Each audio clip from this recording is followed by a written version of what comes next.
घुटना, कंधा या कमर, चाहे जैसा हो दर्द, डॉक्टर ऑर्थो आपको देता है दर्द से पूरी आजादी, एक भरपूर जिंदगी।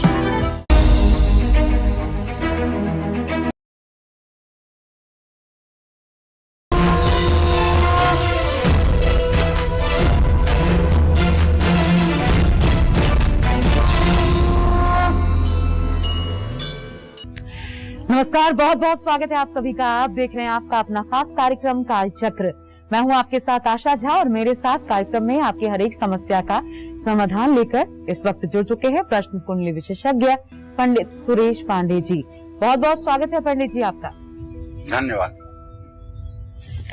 जी। तो कोरोना काल में आज हम सभी डर और दहशत के माहौल में जी रहे हैं। संकट की इस घड़ी में किस समय कितनी बार कैसे पूजा पाठ करने से हम सभी इस संकट से बच सकते हैं। लॉकडाउन, साफ सफाई के साथ साथ घर में बैठे बैठे सही तरीके से की गई पूजा पाठ और साधना भी हमें सुरक्षित रख सकती है। भगवान का ध्यान करके हम अपने आसपास की नकारात्मक ऊर्जा और तनाव को कैसे कम कर सकते हैं, यही आज कालचक्र में पंडित जी आपको बताने वाले हैं। और इसलिए आज का कालचक्र आपके और आपके परिवार के लिए बेहद खास है। तो पूरे 1 घंटे आप बने रहिए हमारे साथ और जरूर ध्यान से देखिए आज का कालचक्र। अपनी चर्चा की शुरुआत करें उससे पहले आइए नजर आज के शुभ मुहूर्त पर डाल लेते हैं।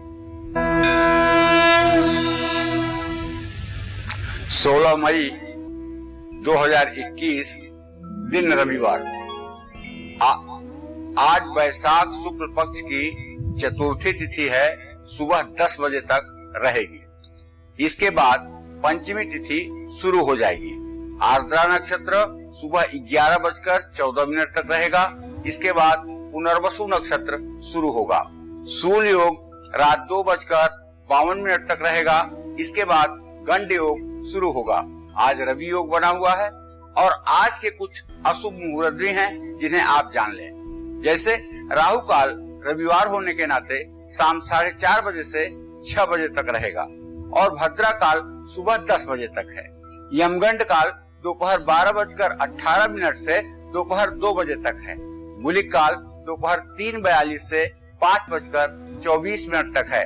इन समयों में किसी प्रकार के नए कार्य का शुभारंभ एवं यात्रा के लिए प्रस्थान ना करें, क्योंकि ये अशुभ मुहूर्त है और इसके दुष्परिणाम होते हैं। जय मां विंध्यवासिनी। और जैसा कि हमारे दर्शक भी अनुभव कर सकते हैं पंडित जी, तो सबसे पहले मैं चर्चा की तो शुरुआत करूंगी आज कैसे विशेष पूजा पाठ करनी है, लेकिन दूरियां बढ़ा दी हैं इस कोरोना काल ने। शायद इससे पहले हम सभी ने कभी ऐसी स्थिति, और पता नहीं पूर्वजों ने भी हमारी ऐसी स्थिति का सामना किया था कि नहीं किया था, लेकिन ये अनुभव पंडित जी जो दर्शक देख पा रहे हैं उनको बता दें, क्योंकि अब इस वक्त कोरोना का वक्त है तो हम स्टूडियो में हैं। आप सब कुछ बदला हुआ अनुभव कर पा रहे होंगे। हमारे समक्ष पंडित जी नहीं है। पंडित जी जहां हैं अपने घर पर वहीं से हमारे साथ जुड़े हुए हैं, क्योंकि आप तक उपाय पहुंचाना बहुत ज्यादा जरूरी है। संकट से उबारने का ये एक माध्यम भी इस कोरोना काल में बनते हैं। तो पंडित जी सबसे पहले ये अनुभव, ये जो दूरियां हैं, इसको लेकर के क्या कहेंगे? देखो, इसको लेकर के यही कहेंगे कि हम दूर चाहे जितने हों, लेकिन अगर संवादहीनता नहीं है, संवाद अगर ठीक से हो रहा है तो उससे लोगों का कल्याण होगा। क्योंकि इष्ट और उपासक दोनों एक साथ नहीं होते हैं, दोनों में बहुत दूरियां होती हैं। लेकिन एक समय ऐसा भी आता है जब इष्ट और उपासक दूर रहते हुए भी सानिध्य में अपने आप को महसूस करते हैं। इस कोरोना काल में रोज जाना, अगर ये स्वास्थ्य के लिए, जीवन के लिए ठीक नहीं है, तो कार्यक्रम का न होना भी बहुत से लोगों को निराश और मायूस करता है। इसलिए थोड़े दिनों के लिए अगर इस दूरी से भी कार्यक्रम को किया जाए तो ये बुरा नहीं, अच्छा ही है। बिल्कुल। और इसीलिए ये पाबंदियां तो हैं, लेकिन इस वक्त जीवन बचाना सबसे ज्यादा जरूरी है। कालचक्र भी आपको यही संदेश दे रहा है। कोविड प्रोटोकॉल जो है उनका बखूबी पालन कीजिए, जीवन सुरक्षित रहे, हम सब के लिए सबसे महत्वपूर्ण ये है। अब चलिए रुख अपनी चर्चा का कर लेते हैं। कोरोना काल में पूजा तो हम सभी कर रहे होंगे, लेकिन क्या आपको पता है कि संकट काल में पूजा करने का अपना एक अलग तरीका है? उसी से जुड़ी खास जानकारी आज पंडित जी आपको देने वाले हैं। अपनी चर्चा को शुरू करते हुए सबसे पहले जानते हैं संकट काल में हम सभी को दिन में कितनी बार देव पूजन करना चाहिए, साथ ही संकट काल में ऐसा पूजन कितना प्रभावशाली होता है। पंडित जी, क्या स्वरूप पूजा पाठ का संकट काल में बदल जाना चाहिए? देखिए, आपत्ति काल में, समय विशेष में हर चीजें बदल जाती हैं। वैसे तो रहीमदास जी कहते हैं कि सुख में सुमिरन ना करे, दुख में करे जो कोय, जब सुख में सुमिरन करे तो दुख काहे को होए। लेकिन सही बात यह है कि हम मनुष्य हैं और श्री हरि विष्णु की माया से घिरे हुए हैं। हमें भगवान तभी याद आते हैं जब हम विपत्तियों में फंसे होते हैं। द्रौपदी का चीर हरण हुआ तो कृष्ण याद आए, गजानन पानी में डूबने को हुआ ग्रह के साथ तो उसे प्रभु याद आए। वो हम लोग भी मानव हैं और श्री हरि विष्णु के माया चक्र से बाहर नहीं हैं।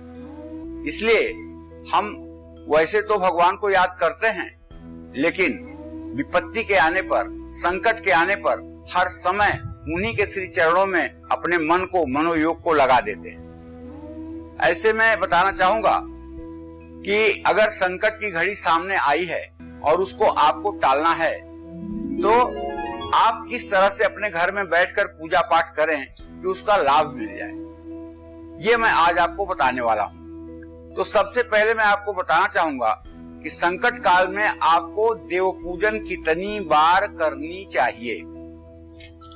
हमारे शास्त्रों में संकट काल में त्रिकाल पूजन का संध्या विधान कहा गया है। प्रातः काल, दोपहर और सूर्यास्त के समय जो पूजा की जाती है वही त्रिकाल संध्या कहलाती है। संध्या पूजन के लिए प्रातः काल का समय आप जान लीजिए। संध्या का मतलब यहाँ शाम से मत समझिए, संध्या का मतलब यहाँ संधि से समझिए। रात और सुबह का जो संधि है उसको संध्या कहते हैं। मध्याह्न अपराह्न की जो संधि है उसको संध्या कहते हैं। सूर्यास्त और रात्रि की जो संधि है उसको संध्या कहते हैं। यहाँ संध्या का मतलब सायंकाल से मत लीजिएगा, ठीक है। संध्या पूजन के लिए प्रातः काल का समय सूर्योदय से 6 घटी तक, माने सूर्योदय के बाद 1.5 घंटे तक आप प्रातः संध्या कर सकते हैं। मध्याह्न में 12 घटी तक, मतलब 12 बजे दिन से 6 घटी पहले 6 घटी बाद तक आप पूजा कर सकते हैं। सायंकाल 20 घटी तक माना जाता है और सूर्यास्त से पहले ये संध्या का प्रयोजन माना जाता है। प्रातः काल आकाश में जब तारे हों तभी आपको प्रातः संध्या करनी चाहिए। मध्याह्न में जब सूर्य एकदम मध्य में स्थित हो उस समय संध्या करनी चाहिए। शाम को सूर्यास्त से पहले संध्या पूजन कर लेना चाहिए। अब सवाल यह है कि त्रिकाल पूजन या संध्या पूजन संकट काल में ही क्यों इतना प्रभावशाली हो जाता है, विपत्ति में ही क्यों इतना प्रभावशाली हो जाता है। देखिए, सही बात यह है कि भगवान के भक्त 4 प्रकार के होते हैं। अर्थार्थ, जिज्ञासु, आर्ताच, ज्ञानी। एक भक्त होते हैं जो धन दौलत के लिए भगवान की पूजा उपासना करते हैं, और एक भक्त ऐसे होते हैं जिनके मन में ये जिज्ञासा होती है कि आखिर ये भगवान नाम की शक्ति है क्या, इसके अस्तित्व को कैसे हम स्वीकार करें। ये जिज्ञासा मन में रख करके भगवत श्री चरणों में लगते हैं और उनकी जिज्ञासा का समाधान श्री हरि करते हैं। तीसरे लोग वो हैं जो आर्त हैं। आर्त का मतलब समझ रहे हैं, जो चारों तरफ से निराश और दुखी हैं, सिर्फ जिनके लिए ईश्वर की शरण है, वो आर्त है। आर्त भक्त, जैसे बाली सुग्रीव की लड़ाई हुई और बाली ने जब सुग्रीव को मारा तो सुग्रीव रोते हुए आकर के राम से कहते हैं कि आपके रहते हुए मैं मारा गया फिर भी आपने बचाया नहीं। भगवान राम ने कहा अच्छा इस बार जाओ मैं तुम्हें बचा लूंगा, और बचा लेते हैं। तो जब आर्त भाव से द्रौपदी का चीर हरण हो रहा होता है उस समय द्रौपदी बड़े ही वियोग से कहती है, हे कन्हाई खींची जाए साड़ी पर अभी तक उघारी नहीं है, लाज जाती है माधव हमारी पर अभी तक उघारी नहीं है।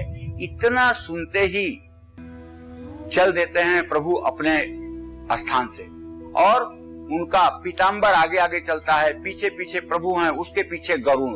गरुण कह रहा है कि महाराज मेरे ऊपर बैठ जाइए। नहीं, मेरे बेग में अगर तुम आ सकते हो तो बैठ जाओ, और आकर के हस्तिनापुर में द्रौपदी की लाज बचाते हैं, जैसा कि आप सभी जानते हैं। तो दुख के समय में जो पूजा की जाती है बड़े वियोग से पूजा की जाती है, और इस पूजा से निसंदेह हमारी प्रार्थनाएं स्वीकार कर ली जाती है। तो त्रिकाल पूजन करने से दिन भर की जो नकारात्मक शक्तियां हमारे ऊपर हैं, वो सूर्य ऊर्जा का अक्षय भंडार है, उसकी उपासना संध्या काल में जब हम करते हैं तो हम सकारात्मक ऊर्जा से भरपूर हो जाते हैं।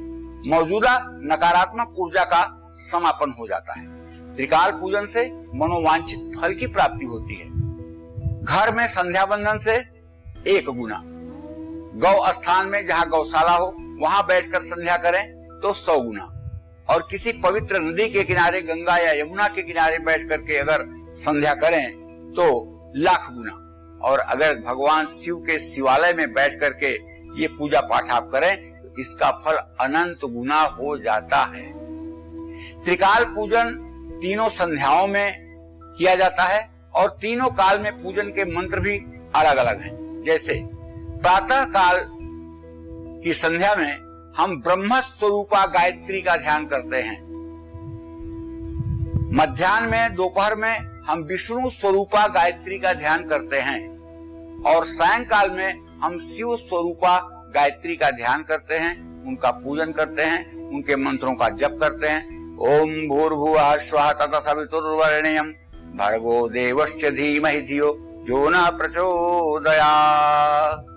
इस तरह से गायत्री छंदसाम माते गायत्री के द्वारा संध्या बंदन जब किया जाता है तो हर प्रकार के पाप ताप से मुक्ति मिलती है और जीवन कठिनाइयों से उबर करके सही रास्ते पर आ जाता है। जय मां विंध्यवासिनी। चलिए अपनी चर्चा को आगे भी बढ़ाएंगे, लेकिन अब क्योंकि राशियों का वक्त हो चला है तो सबसे पहले मेष राशि के जातकों के लिए दिन का राशिफल, कैसी रहेगी आपकी आर्थिक स्थिति, कामकाज, रिश्ते, सेहत पर कैसा रहेगा प्रभाव, साथ ही क्या है आज के लिए शुभ उपाय, शुभ अंक और शुभ रंग, जानिए। देखिए अब हम आपको बताना चाहेंगे मेष राशि के जातकों का राशिफल। मेष राशि का गोचर ये है कि आज की जो स्थिति है मेष राशि के जातकों के गोचर की, उसमें अगर देखा जाए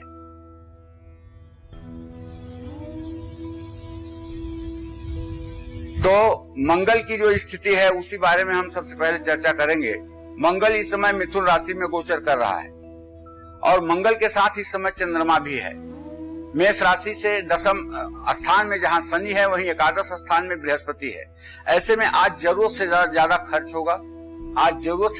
होगा, और छोटी गलती के कारण भी आपको डांट पड़ेगी, उच्च अधिकारियों से बहस भी हो सकती है। प्रेम विवाह के लिए परिवार की सहमति मिलेगी, ये बहुत जरूरी बात है। घुटना और मांसपेशियों का दर्द अगर पहले से है आपको तो उससे आपको कष्ट मिल सकता है। महत्वपूर्ण निर्णय आज आपको नहीं लेना चाहिए।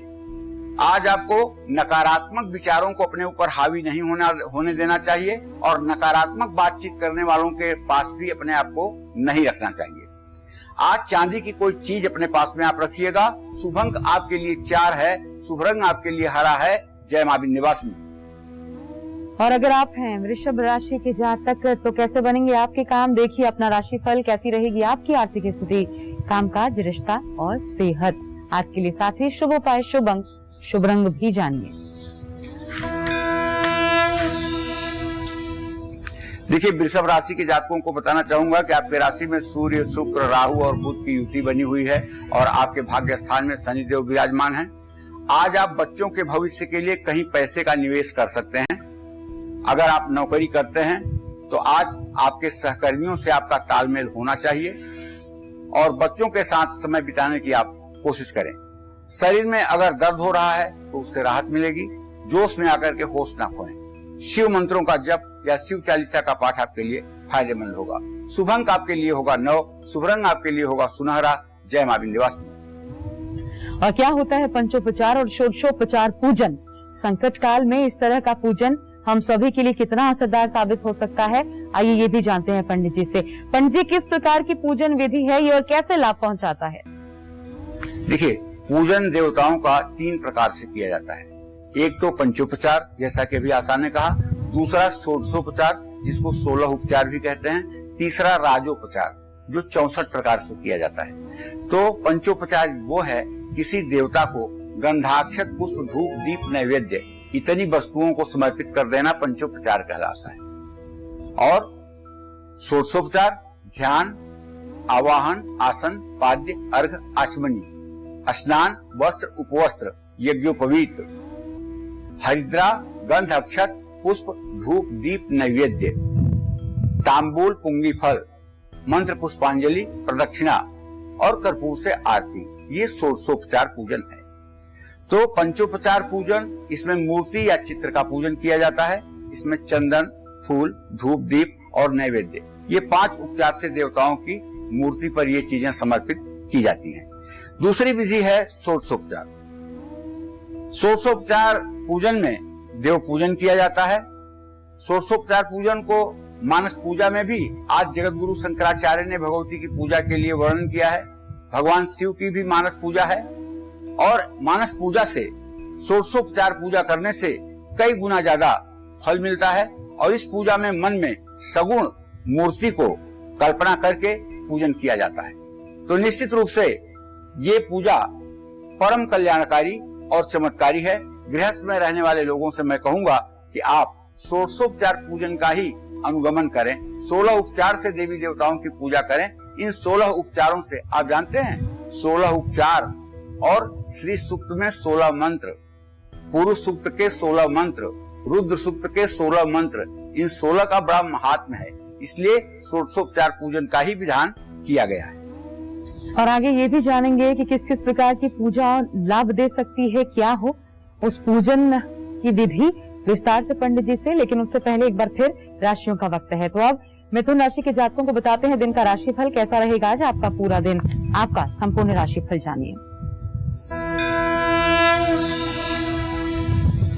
आप मिथुन राशि के जातक हैं तो आपके राशि में इस समय चंद्र मंगल की युति हो गई है और आपके भाग्य स्थान में बृहस्पति है। धन लाभ होगा भाई, लेकिन व्यय स्थान का स्वामी शुक्र अपने घर में है, खर्चे भी बहुत तेज होंगे। वर्किंग महिलाओं के लिए आज का दिन सचमुच में अच्छा है। किसी करीबी दोस्त से संबंध बिगड़ सकते हैं। ब्लड प्रेशर व सिर दर्द जैसी समस्याएं रह सकती हैं। आज किसी गैर जरूरी काम में समय आपको बर्बाद नहीं करना चाहिए। किसी जरूरतमंद व्यक्ति की सही में आर्थिक रूप से मदद करनी चाहिए। शुभ अंक आपके लिए 6 है, शुभ रंग आपके लिए पीला है। जय मां विंध्यवासिनी। और इस संकट काल में देव पूजन किसे करना चाहिए, किस दिशा में करना चाहिए, आपके लिए ये जानना भी जरूरी है। जानेंगे कुछ ही पलों में पंडित जी से। लेकिन उससे पहले फिलहाल वक्त है कर्क राशि के जातकों का। देखिए कैसा बीतेगा आज आपका पूरा दिन, आपका राशिफल। कर्क राशि का स्वामी इस समय 12वें भाव में गोचर कर रहा है और कर्क राशि से 7वें भाव में शनिदेव विराजमान है। 8वें भाव में बृहस्पति की स्थिति मृत्यु भाव में बनी हुई है। उधार दिया हुआ धन तो आज आपको वापस मिलने की संभावना है और सरकारी कर्मचारियों से कोई शुभ समाचार भी आज आपको मिल सकता है। पारिवारिक जीवन में कई परेशानियां खड़ी हो सकती हैं, तो इसलिए पारिवारिक जीवन में परेशानियां कम हो, अपने व्यवहार में संतुलन बनाए रखने की कोशिश करें। तनाव बढ़ सकता है, योग और मेडिटेशन का भी सहारा आप ले सकते हैं। प्रॉपर्टी या गाड़ी का कोई सौदा आज आपको नहीं लेना चाहिए, क्योंकि चंद्रमा के ऊपर शनि की पूरी दृष्टि है। चंद्रमा आपका राशि स्वामी है, वो पीड़ित है, इसलिए आज निर्णय लेना आपके लिए उचित नहीं है। हाँ, ओम नमः शिवाय का जितना अधिक से अधिक जप कर सकते हैं करिएगा। शुभ अंक आपके लिए 9 है, शुभ रंग आपके लिए नारंगी है। जय मां विंध्यवासिनी। देश दुनिया में आए इस महामारी में हम सभी का फिजिकली और मेंटली स्ट्रांग होना बहुत ज्यादा जरूरी है और उसके लिए आज पंडित सुरेश पांडे जी आपको घर बैठे किए जाने वाली पूजा पाठ के बारे में सभी जरूरी जानकारी दे रहे हैं, क्योंकि कोरोना काल में भी कालचक्र ने आपका साथ बिल्कुल नहीं छोड़ा है। तो अपने इसी प्यार और विश्वास को बनाए रखिए और बने रहिए कालचक्र के साथ। हम लौटते अपनी चर्चा पर। अब बात करते हैं देव पूजन की। संकट काल में देव पूजन किसे करना चाहिए, आइए ये भी जान लेते हैं पंडित जी से। पंडित जी, किसे करना चाहिए? घर में कौन कौन सदस्य पूजा पाठ कर सकते हैं संकट काल में, खासकर करें तो लाभ होता है? देखिए, पूजा तो हर व्यक्ति को करना चाहिए। जितने लोग संसार में पैदा हुए हैं उन सभी को अपने अपने इष्ट देव की पूजा आराधना करनी चाहिए। जैसे दूसरे का खाया हुआ हमारे पेट में नहीं जाता है, वैसे दूसरे का किया हुआ कर्म हमारे प्रारब्ध को नहीं काटता है। हाँ, लेकिन देव पूजन किसे करना चाहिए, ऐसा कोई नियम नहीं है कि देव पूजन कोई एक ही व्यक्ति करे। लेकिन फिर भी अगर परिवार के ज्येष्ठ पुरुष को देव पूजन करने का मौका मिले तो ये पूरे परिवार के लिए लाभदायक होगा। आप ये कहोगे ये कैसे आप कह रहे हो, तो ये मैं ऐसे कह रहा हूँ। रामचरितमानस में तुलसीदास जी ने लिखा है, मुखिया मुख सो चाहिए, खान पान कहु एक, पालहि पोसहि सकल अंग, तुलसी सहित विवेक। मुखिया जो घर का होता है उसको मुंह की तरह होना चाहिए, जो समस्त अंगों का समान रूप से पालन पोषण करता है, और मुंह केवल अपने अंदर ही तमाम प्रकार के भोज्य पदार्थों को ग्रहण करता है और शरीर के सभी अंगों का उससे पोषण करता है। उसी तरह से मुखिया ऐसा होता है जो घर के सब लोगों के बारे में ध्यान रखकर सबके कल्याण के लिए कार्यरत होता है। तो यहाँ ज्येष्ठ पुरुष देव पूजा करेगा तो सबको लाभ मिलेगा। परिवार में ज्येष्ठ पुरुष अगर ना हो तो घर की ज्येष्ठ महिला को पूजा करनी चाहिए। देव पूजन के समय अगर संभव हो तो परिवार के सभी सदस्य भगवान को एक एक पुष्प जरूर चढ़ा दें। मंत्र पुष्पांजलि के समय, आरती के समय परिवार का हर सदस्य पूजा घर में उपस्थित रहे और आरती ले। इससे किसी के चेहरे पर कभी निराशा और थकान नहीं महसूस होती। जिन घरों में नित्य प्रातः सायं आरती होती है और घर के सभी सदस्य आरती में एकत्रित होकर के आरती लेते हैं, उन सभी लोगों का भाग्योदय सदा सर्वदा बना रहता है और ऐसे लोगों के जीवन में कभी कष्ट या आकस्मिक रूप से कोई मुसीबत नहीं आती है। इसके लिए भगवान श्री हरि विष्णु की कृपा ऐसे परिवारों पर बनी रहती है। जय मां विंध्यवासिनी। तो देव पूजन का जितना महत्व है उतना ही महत्व है देव प्रतिमाओं को शुद्ध करने का भी। तो बात इसकी थोड़ी देर में हम करने वाले हैं, बहुत ध्यान से देखिएगा। लेकिन अभी सिंह राशि के जातकों की बात है। आपका राशिफल साथी कैसा रहेगा, आज आपका पूरा दिन कैसे बनेंगे, आज आपके सभी काम देखिए अपने संपूर्ण राशिफल में। आपकी राशि सिंह है तो आपके राशि पर बृहस्पति की दृष्टि तो बनी हुई है और आपके आमदनी के स्थान में चंद्र मंगल का लक्ष्मी योग भी बना हुआ है। अगर आप लालच करेंगे तो बड़ा भारी नुकसान होगा। ये बात मैं पूरे डंके के चोट पे कह रहा हूँ। इसलिए किसी के बहकावे में ना आए कि आपका बड़ा फायदा हो जाएगा इस काम से और आप ये काम कर लीजिए। बिल्कुल लालच में आने की जरूरत नहीं है। आज कोई बड़ा ऑर्डर आपको मिल सकता है। अगर आप व्यवसायी हैं और एक्सपोर्टर हैं तो एक्सपोर्ट के लिए आपको कोई बड़ा ऑर्डर मिल सकता है। किसी तीसरे व्यक्ति के कारण पति पत्नी में तनाव हो सकता है, इसलिए गलतफहमी से बचने की कोशिश करें। पुरानी बीमारियों से जल्दी राहत मिलेगी। आज जिद न करें और यात्रा भी टालें। शुभ उपाय आपके लिए है, आज खाने के बाद गुड़ जरूर खाएं। शुभ अंक आपके लिए 1 है, शुभ रंग आपके लिए गुलाबी है। जय मां विंध्यवासिनी।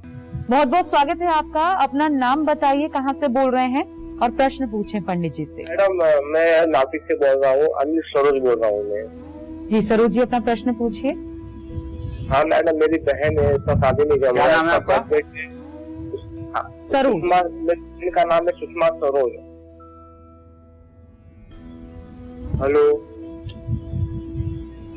हेलो जी हाँ हेलो। बोलिए। सुषमा कितने साल की है? 3/2/1989। सुषमा कितने साल की है? उसका बजट बता रहा हूँ सर मैं। जी, उसके विवाह के बारे में जानना चाहते हैं? हाँ, उसका शादी नहीं जम रहा है सर जी। जी, क्या जानना चाहते हैं? उसका शादी नहीं जम रहा है सर। चलिए मैं बताना चाहूंगा आपको। सुषमा के विवाह के लिए सूर्य और शनि को देखा जाएगा। चतुर्थ दशम स्थिति सूर्य शनि की है। अभी सुषमा के विवाह में विलंब है। नवंबर दिसंबर 2021 के बाद इनके विवाह का योग बनेगा। इन्हें 16 बृहस्पतिवार का व्रत करना चाहिए। बृहस्पतिवार के दिन पीले कपड़े पहनने चाहिए। भीगी हुई चने की दाल और गुड़ का भोग लगाना चाहिए और हो सके तो गाय को भीगी हुई चने की दाल और गुड़ खिलाना चाहिए। 16 बृहस्पतिवार व्रत कथा की पुस्तक भी पढ़नी चाहिए, व्रत भी करना चाहिए। और आज कैसी रहेगी कन्या राशि के जातकों की आर्थिक स्थिति, कामकाज, रिश्ते, सेहत कैसे रहेगा बना आपका? क्या है आज के लिए शुभ उपाय, शुभ अंक, शुभ रंग, जानिए अब अपने राशिफल में। अगर कन्या राशि है आपकी तो आपके भाग्य स्थान में सूर्य, शुक्र, राहु और बुध गोचर कर रहे हैं श्रीमान। तो आज आप प्रॉपर्टी की खरीद बिक्री धड़ल्ले से कर सकते हैं। नौकरी पेशा लोग जो हैं उनके ऊपर काम का दबाव बढ़ेगा। भाई बहनों से रिश्ते मधुर बनाने की कोशिश करिए। किसी प्रकार का इन्फेक्शन होने की भी संभावना बनी हुई है, इसलिए खास करके इस कोरोना काल में आप सावधान रहिए। बाड़ी पर संयम रखिए, बच्चों को समय दीजिए। चावल और दूध का दान करिए। शुभ अंक आपके लिए 8 है, शुभ रंग आपके लिए क्रीम है। जय मां विंध्यवासिनी। और आगे बढ़ने से पहले हमारे साथ इस वक्त एक कॉलर उमर जी दिल्ली से जुड़ चुके हैं फोन लाइन पर। बहुत स्वागत है आपका उमर, अपना प्रश्न पूछिए। नमस्कार पंडित जी। हेलो। हाँ, जी सुन नमस्कार। पा रहे हैं आपको, बोलिए। जी पंडित जी, हाँ, मैं बोलिए। अपने बारे में पूछना चाहता हूँ। मेरा डेट ऑफ बर्थ है 10 दिसंबर 1993।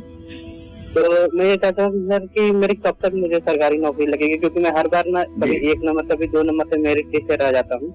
और मेरा एक प्रश्न है मेरे जीजा जी के लिए, जिनका डेट ऑफ बर्थ है 5 फरवरी 1980। उनकी तबीयत के बारे में पूछना चाहता हूँ।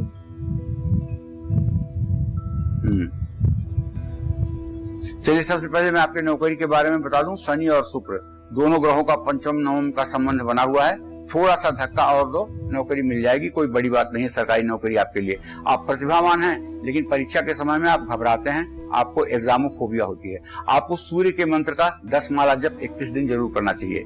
जहां तक आपने अपने जीजा के बारे में प्रश्न पूछा है, तो उसके बारे में मैं बता देना चाहता हूं आपको कि देखिए, आपके बड़ी बहन के भाव का स्वामी बृहस्पति है और उससे सप्तम भाव का स्वामी बुध है। आपके जीजा जी को नसों से खिंचाव संबंधी, एलर्जी से संबंधित और हड्डियों से संबंधित बीमारी है।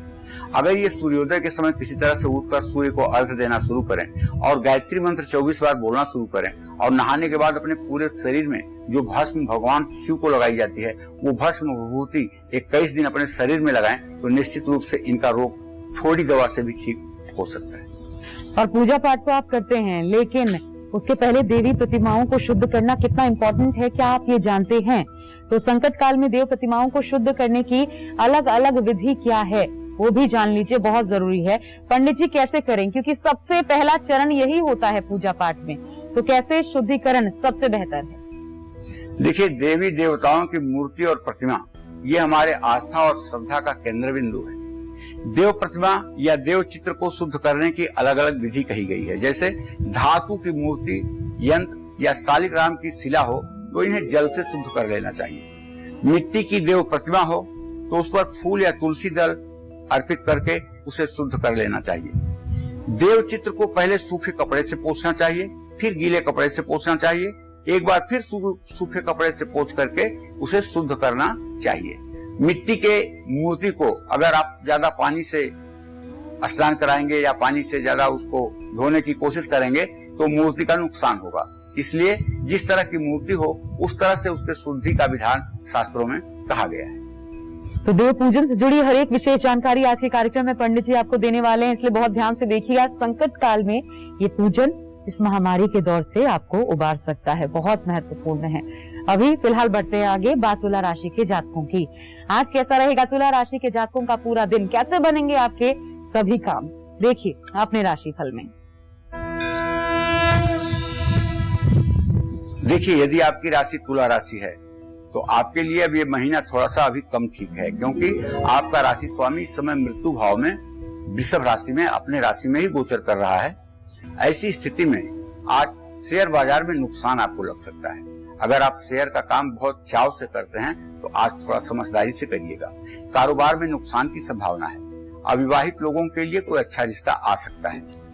किडनी स्टोन जैसी तकलीफें भी आपको हो सकती हैं। गलतफहमी से बचें, वरना घर में तनाव होगा। जरूरतमंद लोगों की आर्थिक मदद करें। शुभ अंक आपके लिए 3 है, शुभ रंग आपके लिए सुनहरा है। जय मां विंध्यवासिनी। आगे बढ़ने से पहले हमारे साथ एक कॉलर इस वक्त निधि जी गया से फोन लाइन पे जुड़ चुकी हैं। बहुत स्वागत है निधि आपका काल चक्र में, अपना प्रश्न पूछिए पंडित जी से।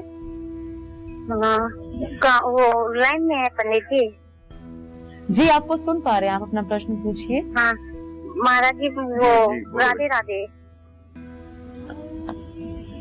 हेलो राधे राधे। हेलो, हाँ पंडित जी राधे राधे। हाँ बोलो, अपना निधि जो कुछ सवाल पूछना हो जल्दी से पूछ लो। राधे राधे। मेरे हस्बैंड का बिजनेस नहीं चल रहा है महाराज जी। हेलो, उनका जन्म है। चलो निधि मैं बताता हूँ। तुम्हारे पति भाव का स्वामी जो है वो है शुक्र। तुम्हारे पति भाव का स्वामी शुक्र है, जो राहु के साथ है, जो सूर्य के साथ है। व्यवसाय में इनका मन नहीं लग रहा है। इन्हें कहो कि सफेद वस्तुओं का व्यापार करना शुरू करें। कपड़े, दवाई, केमिकल और पानी का व्यापार करेंगे तो उसमें सफलता मिलेगी। जय मां विंध्यवासिनी। और देव पूजन की दिशा क्या हो और साथ ही क्या नहीं करना है, पूजा के समय किन बातों का खास ख्याल रखना है, थोड़ी देर में पंडित जी आपको बताने वाले हैं। लेकिन उससे पहले वृश्चिक राशि के जातकों को बताते हैं दिन का संपूर्ण राशिफल। वृश्चिक राशि का स्वामी मंगल इस समय अपने भाव से अष्टम भाव में गोचर कर रहा है, तो खर्च करते समय अपने बजट का ध्यान रखिएगा वरना मुसीबत में पड़ जाएंगे। मशीनरी या उपकरण के कारोबार में कोई दिक्कत आ सकती है। लोहे से रिलेटेड कोई परेशानी पैदा हो सकती है।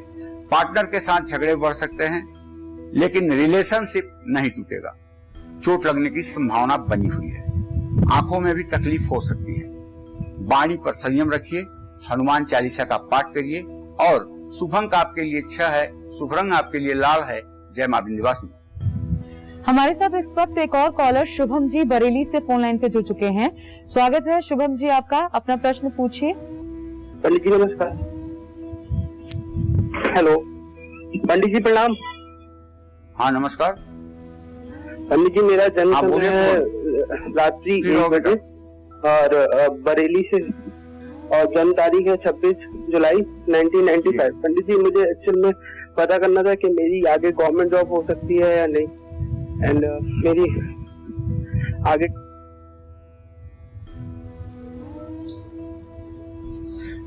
देखो बेटा, ऐसा है कि आपके प्रश्न काल के आधार पर दशम भाव का स्वामी बृहस्पति भाग्य स्थान में बैठा हुआ। 26 साल के तो आप हो गए, सरकारी नौकरी का योग बनता हुआ दिखाई नहीं दे रहा है।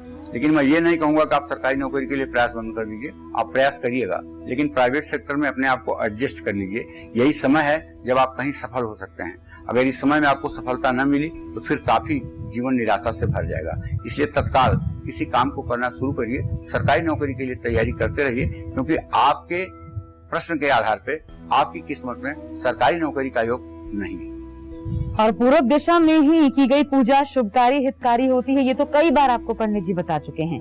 लेकिन जब संकट काल की बात हो रही है तो संकट काल में देव पूजन किस दिशा में करना चाहिए और देव पूजन कब नहीं करना चाहिए, ये जानना भी महत्वपूर्ण है। पंडित जी कब करें और कब ना करें? ऐसा है कि मैं बताना चाहूंगा कि देव पूजन कब नहीं करना चाहिए। स्नान किए बिना, जब आप स्नान न किए हों, मादक पदार्थ का जब आपके ऊपर प्रभाव हो, कोई नशीली चीज आप खाए हो उसका प्रभाव आपके शरीर में अब भी हो, सूतक काल में आपके यहाँ कोई बच्चा पैदा हुआ हो उसके 10 दिन के अंदर, आपके यहाँ कोई खानदान में 7 पीढ़ियों के अंदर कोई मरा हो उसके 12 दिनों के अंदर आपको पूजा नहीं करनी चाहिए। देव पूजन किस दिशा में करनी चाहिए ये भी जान लीजिए। देव पूजन में पूर्व दिशा का विशेष महत्व है, इसमें भी ईशान कोण का महत्व विशेष है। नॉर्थ ईस्ट जो पूर्व उत्तर है वो विशेष है। पूजा घर हमेशा पूर्व पश्चिम दिशा में होना चाहिए। पूजा घर जो हो वो इस तरह का हो कि आप पूजा करने बैठे तो आपका मुंह पूरब की तरफ हो, प्रतिमाओं का मुंह पश्चिम की तरफ हो, तो ये सर्वश्रेष्ठ पूजा पद्धति मानी जाएगी। हमारे साथ संजीव जी दिल्ली से कॉलर इस वक्त फोन लाइन पे जुड़ गए हैं। बहुत बहुत स्वागत है संजीव जी आपका, अपना प्रश्न पूछे पंडित जी से। हेलो हेलो हाँ संजीव। हेलो प्रणाम पंडित जी। हाँ संजीव बोलो। मैं बहुत परेशान हूँ। हाँ सदा मैं दिल्ली आदर्श नगर से बोल रहा हूँ। हमारा जन्म का तारीख है 24 सितंबर 1971। हेलो जी। और जन्म का समय है, हाँ बोलिए, आप बोलते रहिए। जन्म का समय 9:35 है और बिहार खगड़िया। और बाबा मैं बहुत ज्यादा परेशान हूँ, मेरा काम रोजगार सारा बंद है और हम अभी तक अपने दोनों बच्चे से भी परेशान हैं। दोनों बच्चे देखिए, वैसे इस समय परेशानी तो पूरे हिंदुस्तान के सामने है। देखिए मैं आपको बताना चाहूंगा, इस समय परेशानी तो में पूरा विश्व है और आर्थिक स्थिति भी लोगों की काफी डावाडोल हो रही है। लेकिन मैं आपको बताना चाहूंगा, देखिए आपने जो प्रश्न किया उसके आधार पर अगर आप 100 दिनों तक सुंदरकांड का पाठ सायंकाल करें और घर में कपूर से आरती करें तो निसंदेह आपके आजीविका का मार्ग ठीक हो जाएगा। बच्चे भी आपके आज्ञाकारी बन जाएंगे। और वैसे भी आप 50 साल के अब हो गए, आपका वानप्रस्थ जीवन शुरू हो रहा है। अब आपको देवी देवताओं की तरफ अपना मन लगाना चाहिए। धन दौलत रुपया पैसे का प्रयास तो करना चाहिए, लेकिन ईश्वरी सत्ता को भूलना नहीं चाहिए। हमारे साथ गीता जी इस वक्त एक कॉलर उन्नाव से फोन लाइन पे जुड़ चुकी हैं। बहुत बहुत स्वागत है आपका गीता जी। अपना प्रश्न पूछिए पंडित जी से। सर पंडित जी प्रणाम। मैं अपने छोटे बेटे के विषय में आपसे पूछना चाहती हूँ। उसका जन्म है 1995 का, 1:50 दोपहर का। 6 अगस्त का जन्म है 1995, 1:50 का। सर उसकी अभी कहीं नौकरी नहीं लगी है, बहुत परेशान हूँ। रविवार का दिन है उसका जन्म का। फिर परेशान हूँ, पूजा पाठ भी मैं करती हूँ मगर उसको कोई कामयाबी नहीं मिली। देखिए, उनके आजीविका भाव में आपने जो प्रश्न किया है उसके आधार पे आपके छोटे पुत्र के आजीविका भाव में शुक्र राहु और बुध के साथ गोचर कर रहा है।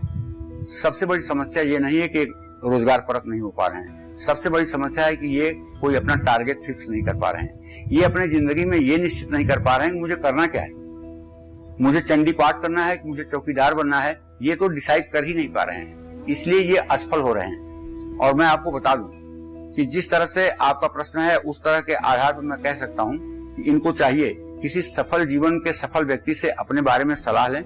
और अगर मेरी सलाह मानना है तो मैं तो ये कहूंगा कि आपको कपड़े का व्यापार, महिलाओं से संबंधित फैशन सामग्री का सामान, महिलाओं से संबंधित कपड़े, जूते, चप्पलें, इन सब चीजों का व्यवसाय आपके लिए लाभकारी होगा। इन सब क्षेत्रों में आप काम करेंगे तो आपको लाभ मिलेगा।